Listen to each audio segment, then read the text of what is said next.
आदाब, नमस्कार साथियों, मैं नाहिद फातिमा स्वागत करती हूँ आपका बोलता बिजनौर पर। साथियों, कहते हैं अगर असली भारत के दर्शन करने हैं तो भारत के गांव देखिए, देहात देखिए, कस्बे देखिए, और वो कस्बे देखने के बाद आपको पता चलेगा कि आम इंसान और ज़मीन से जुड़ा हुआ इंसान किन समस्याओं से दो चार है, वो अपनी ज़िंदगी किन मुश्किलों से गुज़ार रहा है। और इन्हीं कस्बों से गुजरकर आपको पता चलेगा कि टॉप लेवल पर जो बड़े सरकारें और इतने बड़े देश को कंट्रोल करने वाली गवर्नमेंट काम करती है, उनका निर्माण करने में ये आम आदमी, आम सामाजिक आदमी, आम राजनीतिक आदमी किस तरीके से मददगार होता है। आज मैं मौजूद हूँ ज़िला बिजनौर के कस्बा सहानपुर की नगर पंचायत के चेयरमैन के साथ। मेराज अहमद साहब हमारे साथ हैं। कस्बे की तमाम पहलुओं पर उनसे बात करेंगे। मेराज साहब, आपका बहुत बहुत स्वागत है बोलता बिजनौर पर। शुक्रिया। चेयरमैन साहब, वैसे तो आप चेयरमैन हैं और प्रथम नागरिक हैं अपने कस्बे के, लेकिन फिर भी मैं चाहूँगी कि हमारे ज़िले के जो व्यूवर्स हैं, आप उनको अपना बेसिक इंट्रोडक्शन दें। देखिए, मैं चेयरमैन मेराज अहमद, नगर पंचायत सहानपुर, जनपद बिजनौर से हूँ। और कस्बे के लोगों ने इस बार चुनाव में मुझे ज़िम्मेदारी दी थी, उसकी मैं कोशिश कर रहा हूँ कि पूरी तरह से उस पर खरा उतर सकूँ, अपनी तरफ से लोगों की सेवा कर सकूँ और जनता के वो काम कर सकूँ जो उन्होंने मुझसे अपेक्षा की थी। हालांकि कोरोना महामारी और बहुत सारी चीज़ों से हमें जूझना पड़ा है। बहुत सारे हालात दुनिया ने ऐसे देखे हैं, मैं समझता हूँ कि जितने लोग इस वक्त दुनिया में जीवित हैं, मेरी बहुत लोगों से बात हुई है, तकरीबन 100 साल के आसपास के लोगों से भी, उनका कहना है कि इस तरह की परिस्थितियाँ उन्होंने कभी देखी नहीं है जीवन में जो आज के हालात रहे हैं। इत्तफाक की बात है कि हमारे साथ इस कार्यकाल में ही हमें इन हालात से दो चार होना पड़ा, लेकिन फिर भी हमें बहुत कुछ सीखने को मिला। हमने कोशिश की समाज के हर वर्ग तक कि हम उसकी सेवा कर सकें, काम कर सकें, और लगातार मेरा प्रयास जो है वो जारी है। मैं थोड़ा सा आपके शॉर्ट में आपकी फैमिली बैकग्राउंड के बारे में जानना चाहूँगी और ये जानना चाहूँगी कि आप राजनीति के मैदान में कैसे पहुँच गए। देखिए, राजनीति में पहुँचना एक इत्तेफाक था। मेरे पिताजी 2 बार नगर पंचायत सहानपुर अध्यक्ष पद का चुनाव लड़े।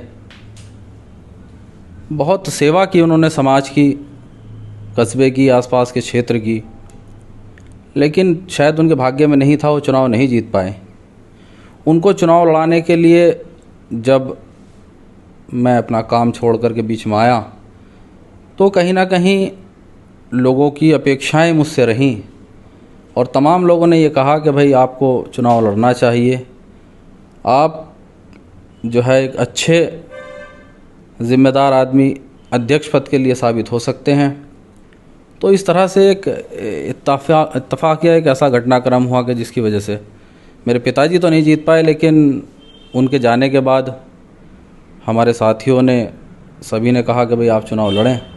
और अल्लाह का शुक्र है कि पहली बार में ही ऊपर वाले ने कामयाबी दी और लोगों ने साथ दिया, वोट दिया, सपोर्ट दिया, और मैं कोशिश कर रहा हूँ कि उनके उस उम्मीद पे खरा उतर सकूँ। कितने वोट से जीते थे आप? 522 वोटों से जीता था। अच्छा, मुझे ये बताइए, जब आपके सामने ये प्रपोज़ल आया पब्लिक के थ्रू कि आपको चुनाव लड़ना चाहिए, तो उस समय आपको कस्बे में कौन सी दिक्कतें नज़र आती थी? मतलब जो उस टाइम के सिटिंग चेयरमैन थे, क्या उनके काम में कुछ आपको कमी नज़र आती थी, या कुछ भी ऐसा मसला हो जिसको आप सुलझाना चाहते थे इस पोस्ट पर आने के बाद? मेरा मानना ये था कि जब कोई व्यक्ति किसी पद पर पहुंचता है तो कभी कभी उस पद का नशा उस व्यक्ति के दिमाग में चढ़ कर के बोलने लगता है। मैं अध्यक्ष की बात नहीं कर रहा हूँ, मैं बहुत राजनीतिक व्यक्ति ऐसे देखे हैं जो पहुँचने से पहले उन्होंने किसी पद पर बहुत संघर्ष किया, लेकिन किसी पद पर पहुँचने के बाद कहीं ना कहीं वो जनता से दूर हुए। अपने आप को जो संघर्ष था, उस संघर्ष के दिनों को वो याद नहीं रख पाए, और एक ऐसी दूरी, एक ऐसी खाई जनता के और उनके बीच में आ गई जिससे जो है पब्लिक की, जनता की उम्मीदें उनसे टूटी। तो मेरी कोशिश थी कि मैं इस खाई को कभी ना पनपने दूं।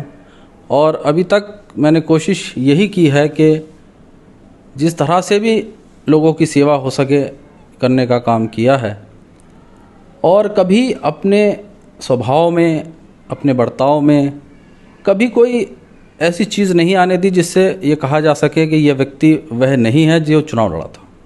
अच्छा, इस बात की क्या गारंटी है कि आने वाले टाइम में इस कुर्सी का नशा आपके सर पर चढ़ के नहीं बोलेगा?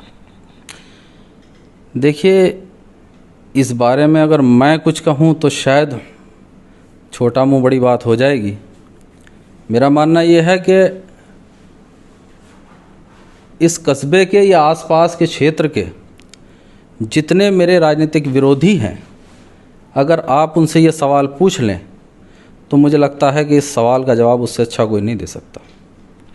चलिए, कार्यकाल पूरा होने में बहुत ज़्यादा टाइम नहीं है, जल्दी चुनाव होंगे, तो हमारे दर्शकों को ये बताइए कि इस समय में आपके ख़ास अचीवमेंट, कुछ बड़े काम जिनको आप याद कर सकें, पब्लिक याद रख सके, क्या हैं? 2-4 गिना दीजिए। देखिए, फ़िलहाल चूँकि बहुत 2 साल का पीरियड कोरोना में चला गया, लेकिन फिर भी हमने कोशिश की कि एक पानी की व्यवस्था यहाँ पर सुधारी जा सके।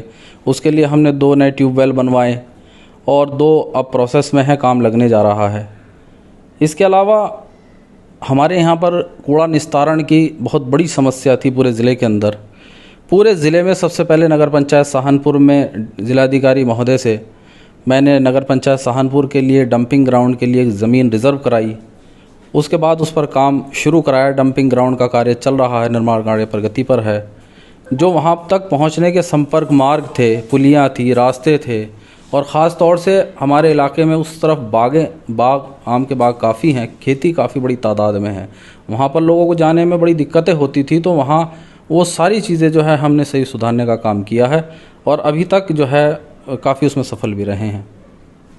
ये तो अचीवमेंट्स हैं। अभी कुछ आपकी कुछ अपेक्षाएं रह गई हैं अपनी कुर्सी से कि टाइम मिले तो आप ये करें, या अगर आपको दोबारा चांस मिले तो कुछ ख़ास काम है जो करना चाहेंगे? देखिए, मेरा मानना ये है कि बहुत सारी चीज़ें चेयरमैन स्तर पर से ही नहीं हो सकती। सरकारों की मंशा भी जो है वो इसमें शामिल रहती है, क्योंकि योजनाएं बनाने का काम सरकार का है। सरकार अगर किसी योजना में बजट देने का काम करती है तभी कोई नगरपालिका पंचायत उस योजना से अपना फंड रिलीज़ करा सकता है या यहाँ पर पैसा ला करके कार्य करा सकता है। अभी तक सरकारी योजनाएं जो रही हैं उसमें MRF का काम हो या कोई और काम हो, उसे हमने कराने का काम किया है। और अगर सरकार अपने स्तर से कोई बड़ी योजना किसी विशेष नगर पंचायत पालिकाओं या निकाय के लिए लाती है तो उसमें तो कार्य कराएंगे ही, लेकिन अब हमारी जो प्राथमिकता है वो एक यहाँ पर स्टेडियम का निर्माण है, यहाँ पर पुस्तकालय का निर्माण है।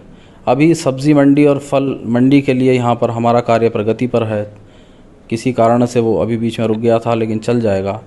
इसके अलावा भी बहुत सारी योजनाएं हैं जो हमारी प्राथमिकता सूची में। कोविड का आपने शुरू में जिक्र किया है और कोविड महानगरों से निकलकर कस्बों तक पहुंचा है। आपके कस्बे ने, आपके क्षेत्र ने कौन सी दिक्कतों का सामना किया और उसमें आपकी क्या अपनी भूमिका रही? देखिए, दिक्कतों का सामना तो पूरी दुनिया ने किया है।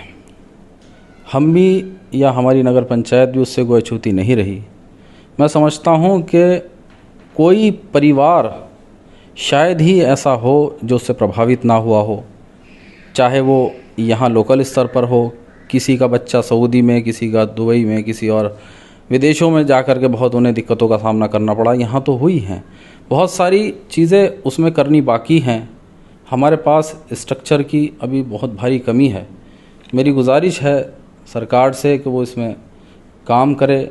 हम अपने स्तर से जितना सहयोग हो सकता है उसको देने के लिए तैयार हैं, लेकिन अभी शिक्षा के क्षेत्र में और स्वास्थ्य के क्षेत्र में हमें बहुत कुछ करना बाकी है और उम्मीद है कि हमारी सरकारें इस पर ध्यान देंगी और हम भी अपने स्तर से जितना हो सकता है उसको करेंगे। इसमें बहुत लंबा फासला भी हमें तय करना है।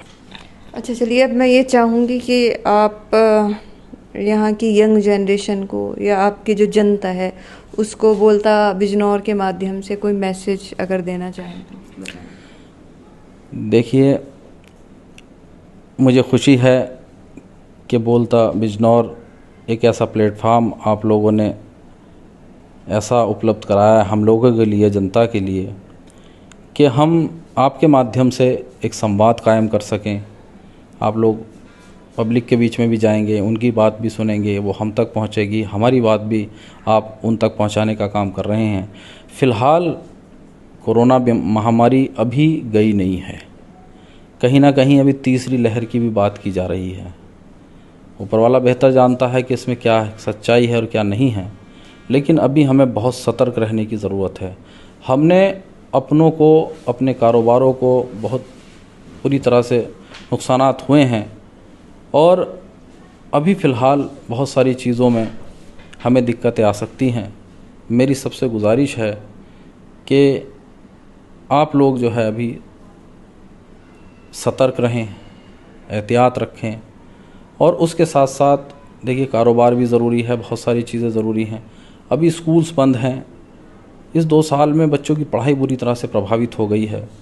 मेरी उनसे भी गुजारिश है कि हताश ना हो, निराश ना हो, मेहनत करें, ये वक्त भी निकल जाएगा।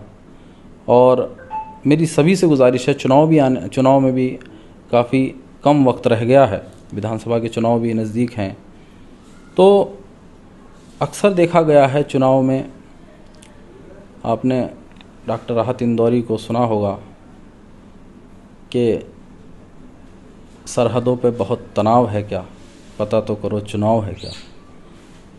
तो हमें वही भाईचारा जो हमारी गंगा जमनी तहजीब है कायम रखना है, मिलजुल करके रहना है। चुनाव आते जाते रहेंगे, हमें हमारे बच्चों को, हमारी फैमिलीज़ को यहाँ पर रहना है। हमारे बुज़ुर्ग एक दूसरे के साथ रहे हैं, तो चुनावी माहौल को अपने ऊपर हावी ना होने दें, इसे भी एक नॉर्मल तरीके से लें।